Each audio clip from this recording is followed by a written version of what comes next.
So why are we surprised? If all the good people keep away from politics, who will be in politics? It's a vacuum. It will be filled by bad people. If all the good people go abroad or join the private sector, who is going to be in government? The people that are not so good. And this is what is happening. We are seeing an intersection of bad people in government, bad people in politics, and our country is running down. It's going down the drain. Now, even the good ones that want to get involved, that is that kind of a tactical way of edging them out of the contest. Because they are not a critical mass. There are very few of them. There are very few of them. When we were in the government, only about 4 of us as ministers could stand up and say we disagreed with President Obasanjo. There are 42 ministers. Only about 4 that I remember could speak in council against anything Obasanjo wanted to do if we disagreed.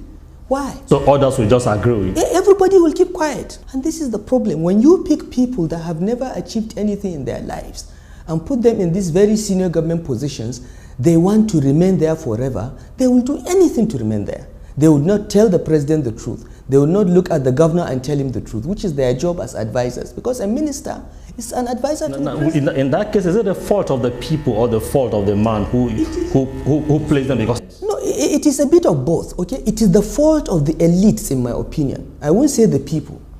In every society, the elites, those that are privileged with education, money, or influence, are the ones that ought to sit down and set the tone for the structure of that society. Okay? If our elites have chosen not to go into politics and set that tone, as I said, there is a vacuum, the bad ones will take over. We've seen that in Nigeria. So there is that. It is also true that the leader that picks those around him is culpable, because you are responsible for those you select. Okay? You are constrained to some extent, because our constitution, for instance, says that the president must appoint a minister from each state. But it doesn't say that you should appoint a criminal from the state. It says that you should look for the best possible person and appoint him to be minister.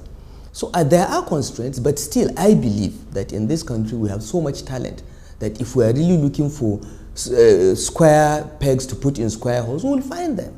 And there is I think it has to do with the sincerity of the person in charge. No, as I said, leaders must be checked. Absolute power, power corrupts. Absolute power corrupts absolutely.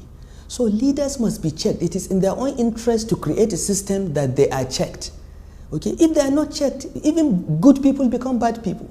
I have seen that transformation. I know many people that I have worked with, that I have interacted with, that were really good when we worked together. Some of them have become governors and ministers, and they have become monsters because there is no check and balance. Leaders must be checked throughout history. So it is not just the leader. The people must be able to speak out. The people must complain. The elites must come and say this is not acceptable. But in this country, you have a conspiracy of silence by the elites. Everybody just keeps quiet because everybody is just waiting for his turn. And it is not taking us anywhere. We are all going to be consumed by this crisis. This keg of gunpowder that we're sitting on, in which 75% of the population is below the age of 35, they have no jobs, no hope, and they have not seen a country that ever functioned.